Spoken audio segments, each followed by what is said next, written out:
Salut, alors là il vient de se passer un truc assez ouf, c'est que je viens de retrouver des vieilles images d'archives que je croyais avoir perdues pour l'éternité. Mais je les ai retrouvées, en fait ces images c'est moi qui aborde des gens, des filles dans la rue, et tu vas voir que c'est un moment particulier pour moi parce qu'en fait à cette époque-là, au moment de ces vidéos-là, j'avais déjà pas fait ça depuis plus de 6 mois.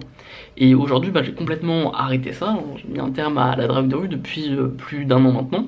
Et il se trouve que en fait à cette époque là je voulais voir et montrer un peu comment ça se passait quand on avait arrêté pour X raisons et qu'on voulait recommencer à faire des rencontres ailleurs que en boîte de nuit où tout le monde est bourré, ou ailleurs que sur internet où c'est pas romantique du tout. Et donc je voulais montrer ça en fait, que c'était possible de faire des rencontres même quand on avait peur en fait d'approcher, parce que dans cette vidéo en fait j'ai peur d'y aller et c'est assez marrant de voir. Et j'explique en fait un peu comment se mettre dans cet état d'esprit de faire des rencontres de manière légère.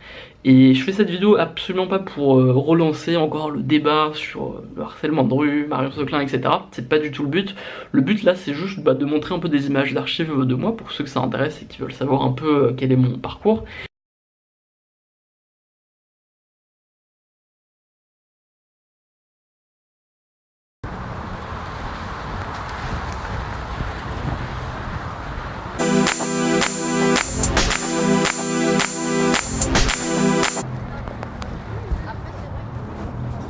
Pardon?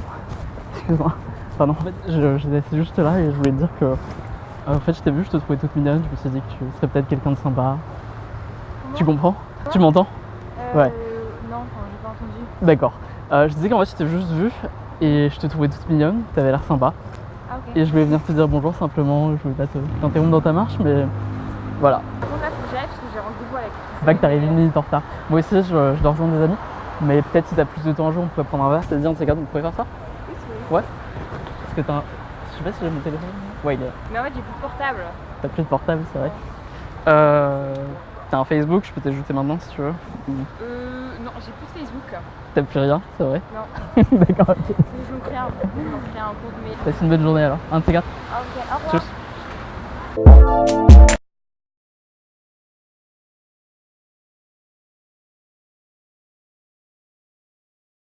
Et c'est vraiment quand tu commences à pratiquer les rêves lucides, c'est vraiment une question qui se pose, parce que quand tu deviens lucide dans un rêve, tu réalises à quel point c'est détaillé, à quel point c'est précis, à quel point c'est réaliste. Un rêve, c'est incroyablement réaliste. Quand tu t'en rappelles bien, c'est incroyable, c'est vraiment troublant. Et du coup, quand tu pratiques ça, tu te poses vraiment la question, quoi. Au bout d'un moment, tu te dis, tiens, est-ce que là, tu vois, là, pour moi, ça pourrait être un rêve, quoi. Je sais pas. J'ai un doute. Tu vois, j'ai pas fait de test de réalité. Et toujours avoir cette attitude-là, en fait, de douter du fait que c'est une illusion ou pas. Et quand t'as vraiment ce sentiment en toi, tu vois, quand tu crées vraiment ce sentiment en toi, là je l'ai un peu, tu vois, je suis en train de vraiment me demander si je suis pas en train de parler tout seul. Enfin, si, je suis en train de parler tout seul, mais tu m'as compris. Quand t'as vraiment ce sentiment en toi, tu vois, de dire, tiens, est-ce que c'est vrai ou pas? Est-ce que c'est dans ma tête? Est-ce que le monde existe en dehors de ce que je suis en train de voir, en dehors de mon esprit? Quand tu te poses cette question vraiment, là tu fais des rêves lucides beaucoup plus régulièrement. Et ça a un effet aussi sur toute la journée, c'est que du coup, en tout cas pour moi, ça me rendait beaucoup plus courageux, enfin en tout cas beaucoup plus détaché, genre j'en avais rien à faire vraiment de ce qu'on pensait de moi. Je regarde des autres, ça n'existait pas en fait, il n'y a que ton regard qui existe quand tu pratiques le rêve lucide. Le regard des autres est non existant, quoi, comme dans un rêve. Dans un rêve, tu t'en fous de ce que les gens pensent de toi, par définition, tu n'as vraiment rien à faire. Et ça crée un peu la même attitude dans la vraie vie, parce que dans la vraie vie, tu réalises que, en fait, petit à petit, quand tu te poses souvent la question, tu commences par te demander, mais pourquoi est-ce que je considérais que ça, ce monde-là que je vois là, est plus réel que le monde des rêves? Et quand tu fais ça, du coup, tu commences à avoir des images et tu commences à rentrer dans le rêve. Après, une technique aussi, ça s'appelle, je crois, l'imagerie hypnophagogique, je sais plus trop. Enfin, bref, c'est une technique qui consiste à imaginer plein d'images très rapidement pour induire le rêve, tu vois, pour faire comme si tu étais déjà dans un rêve. En fait, utiliser ton esprit pour rêver, mais manuellement en quelque sorte, quoi, artificiellement. Donc juste, voilà, tu fermes les yeux, tu imagines plein d'images très rapidement, très différentes, dans des lieux très différents. Et ça, en fait, ça produit le rêve assez rapidement. Avoir une démarche proactive de rêve.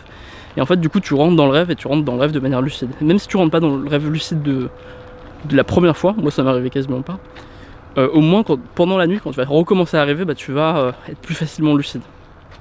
Et ça, c'est cool. Et en fait, la raison pour laquelle j'ai arrêté, on va finir cette vidéo là-dessus, c'est que j'y avais trop pris goût, et pour moi c'était vraiment tellement bien que je préférais la nuit à la journée.